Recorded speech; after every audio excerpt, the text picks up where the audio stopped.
Thank you, Oprah, for having me. Thank you, guys. So your father was very strict. Now, here's the thing. You've gone one-on-one with some fierce competitors in the ring, right? But now you're in one of the scariest situations any man can be in, raising 3 daughters.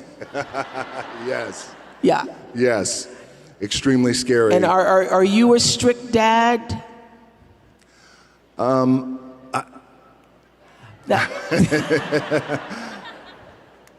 I am. I'm not super strict, but discipline is important. Yeah. But also, you know, I'll go back to my dad. My dad loved me with the small capacity in which he was capable of. Mm-hmm. So I learned from that. And so with my daughters, I want to be as full and as present with the love that I give them. Present, so, yes. Yes. That's what we've been talking about. What do you want to make sure that they get that you didn't get? And it's so interesting when you have children, I've seen this from a lot of people, who you didn't get what you needed. You just didn't get what you needed because of what The Rock just said. Your parents didn't have the capacity to give it to you.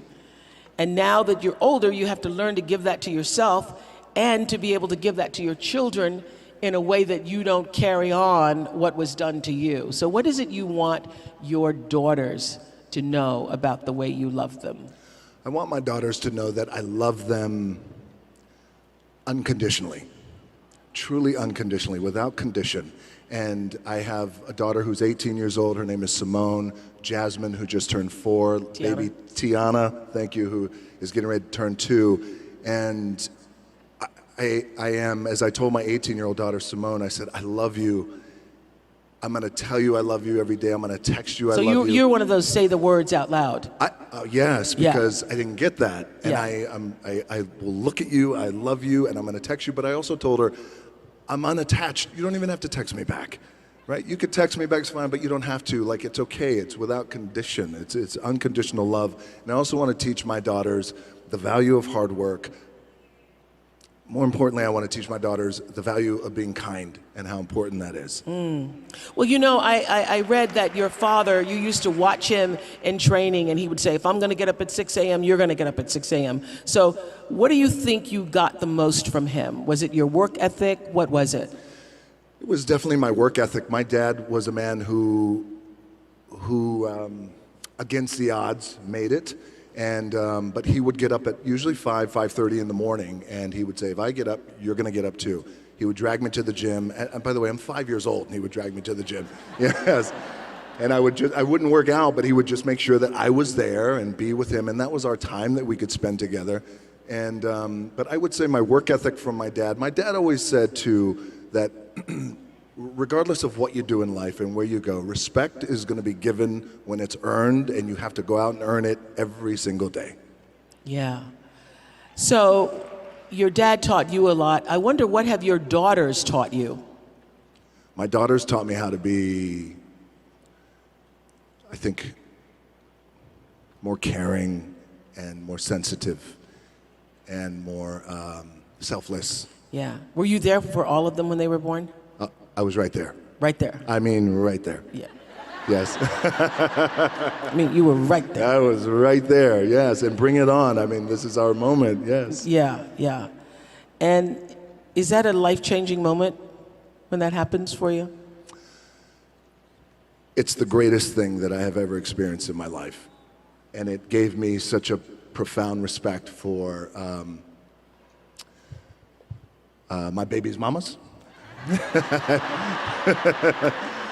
I have 2. I was once married, and now I'm happily married. Lauren is back there. We've known each other for 13 years now, but it has been the most profound experience of my life. Because also too, you know, when you meet as a man, you meet someone, you meet a woman, and this is going to be the one, and you want to get married. And my first marriage didn't work out, but then the birth of a child and what that does, and the lens perspective that just shifts, and it just gives me a new profound respect for, again, their moms. So it didn't work out with the marriage, but then she became your business partner, your first marriage. She did, yes, yeah. yes. And you still are. We still are. So my ex-wife, Danny, the marriage didn't work out, and it was just one of those things where it wasn't an ugly divorce. It was just, marriage wasn't in our cards. We're great friends. Marriage wasn't in our cards, but we both had an appetite for business and to accomplish things. And we thought, well, what if we continued to do business together? And do you think we can? And it felt like it was like we could make something happen, and we did. I know you didn't grow up with a lot of money, and I read the story about when I think you were around 15 and there was an eviction notice on the door, and how that made a big impression on you, right? It did. Now, yes. Now, you're one of the highest paid actors in the world. Oh, thank you. I do all right, thank you. You do all right.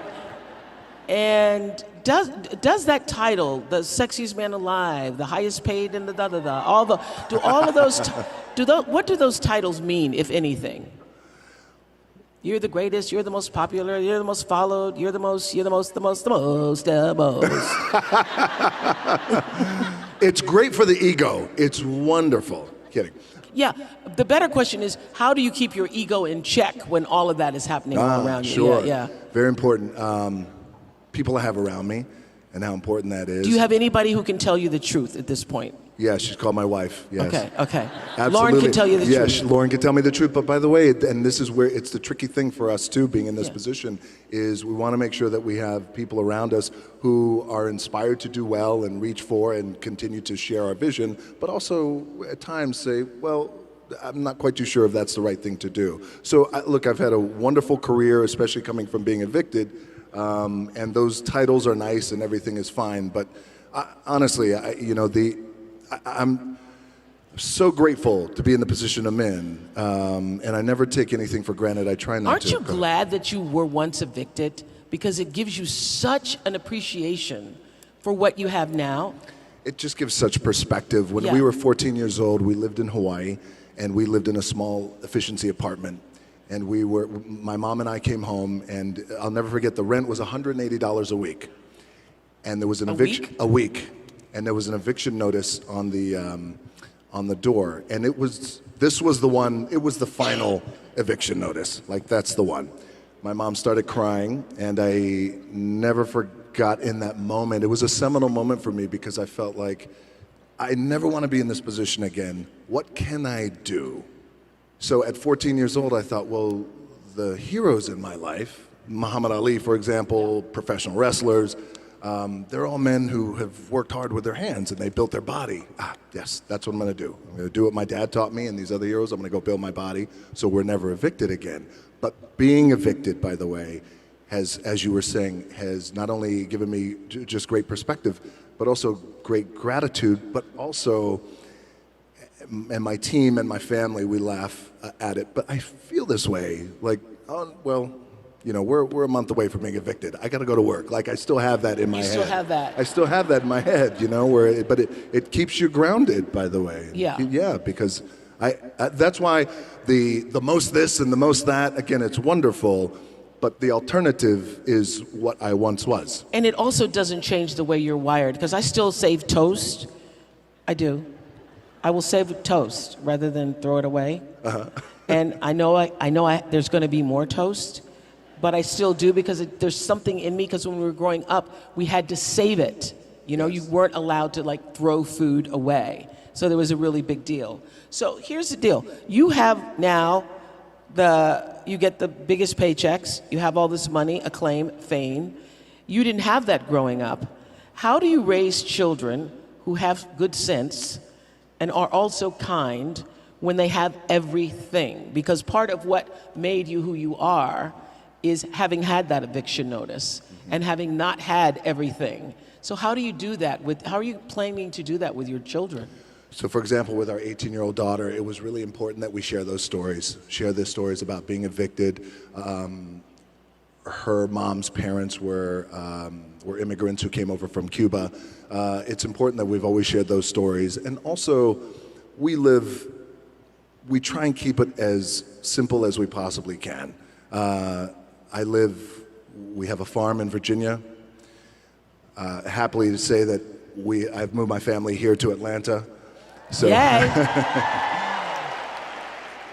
place 30, 45 minutes away where it's very quiet, but also just making sure that we continue to instill in the babies and the kids the value of $1 and what it means and the value of food, and always saying how grateful we are and the things that we're grateful for, especially at that young age. So I want to know, how is success different from the way you imagined it would be? I never imagined this. I at one time when I was a kid, I did feel in my heart and in my gut that I thought, oh, I think the world's going to hear from me.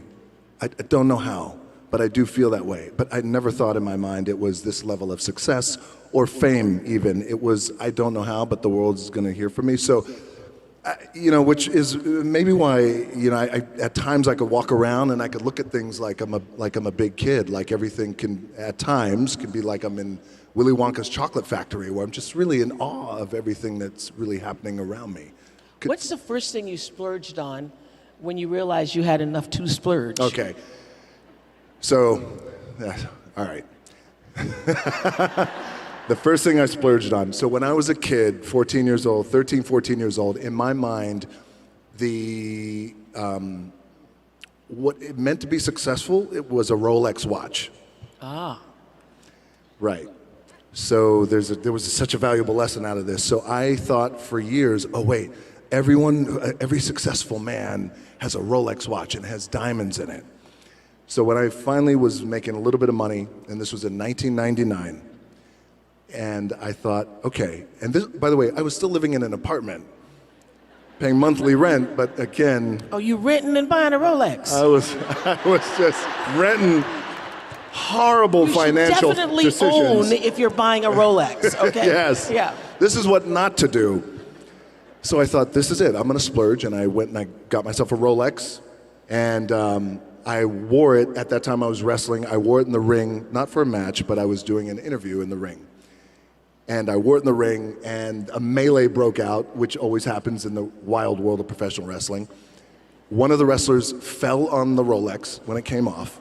It broke. Live TV, and you see me, oh my gosh. My Rolex. And I'm supposed to be in the moment and wrestling these other guys. Oh no, my Rolex. Like you could see the tail. I'm trying to get my Rolex, and somebody's like kicking me, and they're trying to get it. So I finally get my Rolex back. I go backstage and I look at it. I'm heartbroken now. This is my thing. And I go home that night, and I remember immediately thinking, this is a sign. And I believe in signs. Yes, it's a sign. Yeah. And I will, and I don't need it, and it wasn't right for me at that time, and I never got anything like that again. And so now, do you splurge carefully? I do. I'm not a big bling guy or anything like that. Yeah. And I always want to just make sure that now the splurge is usually with property, like we have 2 properties that way. I believe in real estate. Yes, you do. I do. I know. Yes. I love property the way some women love shoes. Yes. I do. Because it's our God anchor. isn't making any more land, okay? That's This is right. what we got here on the planet Earth. You're not getting any more. Yeah. That's right. Yeah. And also the properties are our anchor. It's where we, can be comfortable. And so I have a few pickup trucks. That's it. Just a few. So I remember reading this, that it was like WrestleMania 13, and you were still being called Rocky. And there were a bunch of fans at the time who were jeering you, and they were saying, unkind things.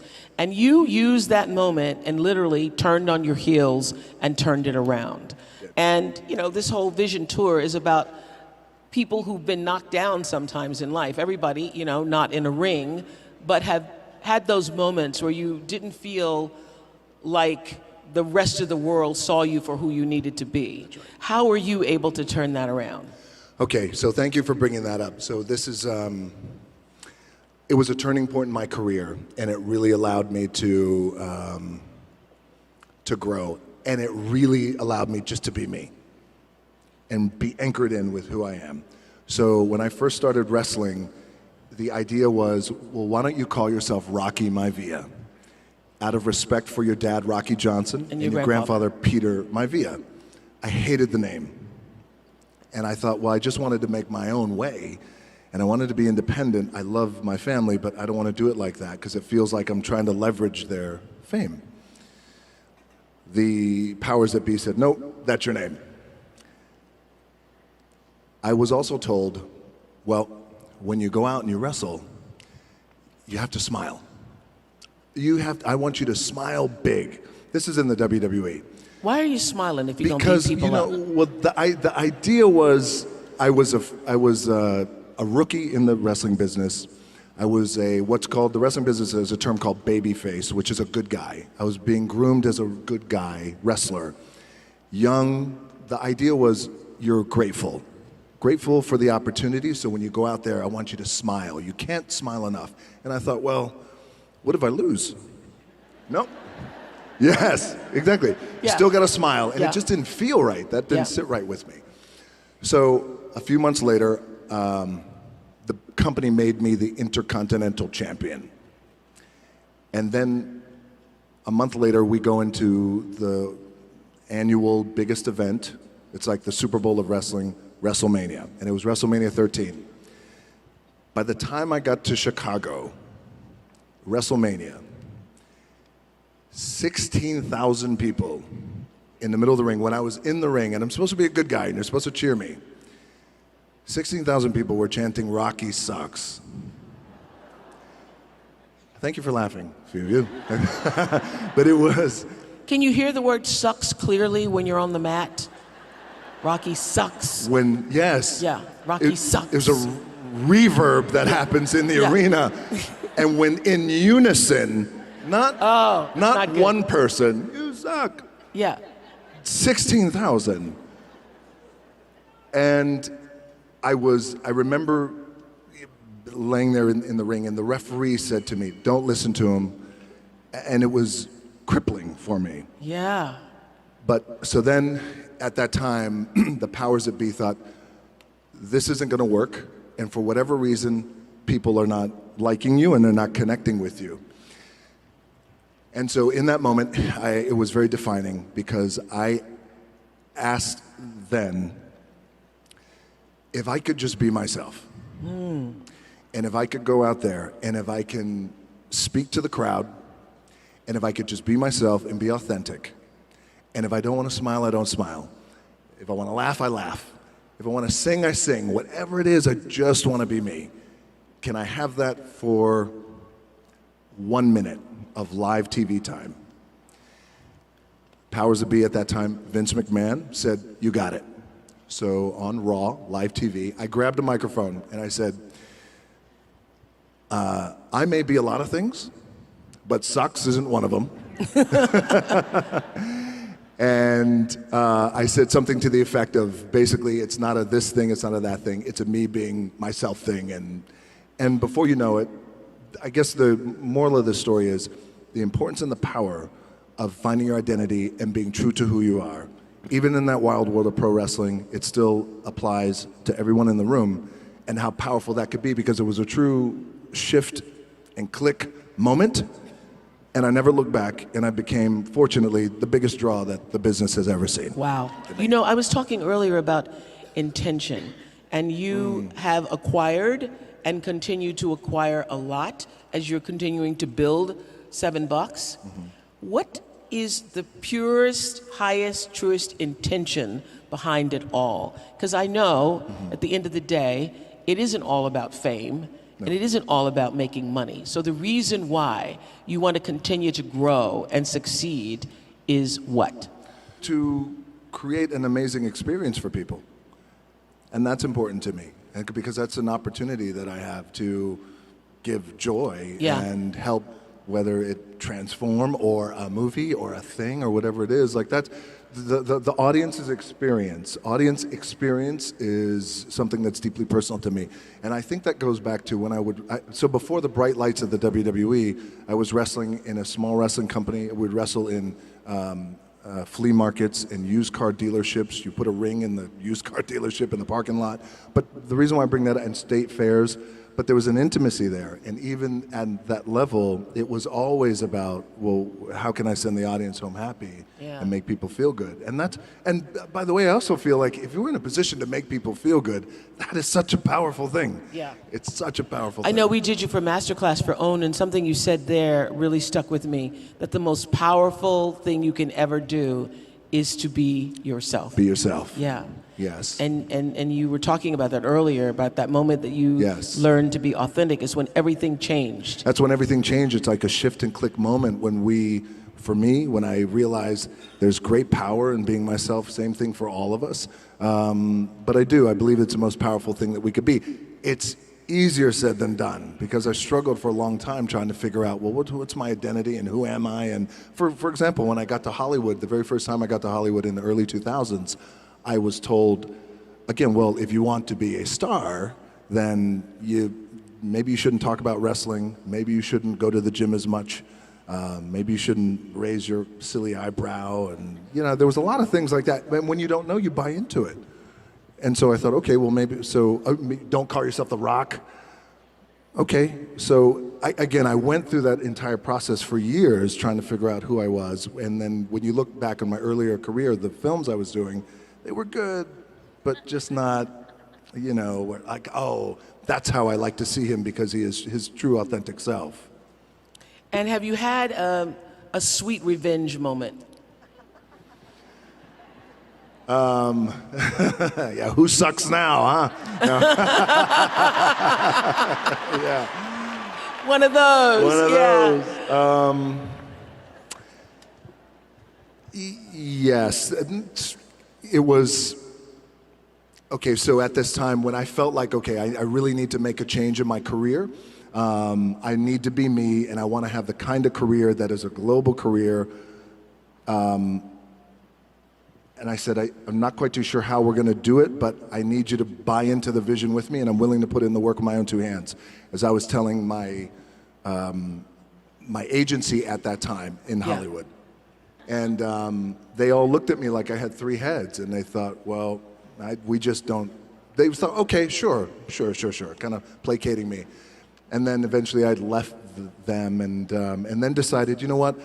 My name is The Rock, and I come from the world of professional wrestling, and I look the way I look, and I talk the way I talk, and I love to work out, and you know what? This is who I'm going to be. And then here I am today.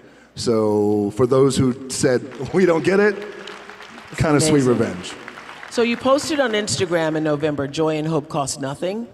Remember this? Yes. And yet, it's the most powerful gift that we can all give, and that's the real magic to life. So after everything that you've been through, particularly this past week, what are you now most grateful for today? I'm most grateful for life. I'm most grateful for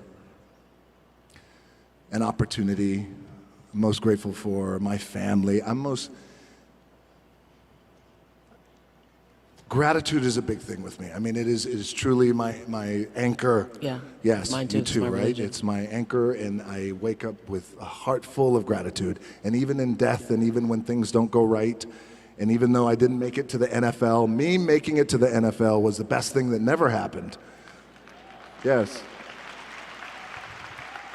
Because it also gave me a great sense of gratitude to be here. So I would say that it would be, and also I want to tell you, and I'll tell you this, Oprah, and I want to tell you guys, like I was so excited to come here and do this with you and share a little bit of my story and background and any kind of wisdom that I have learned over the years to share with you guys. But I want you to know that, especially this week of just, laying my dad to rest, I needed this from you. And I thank you, truly.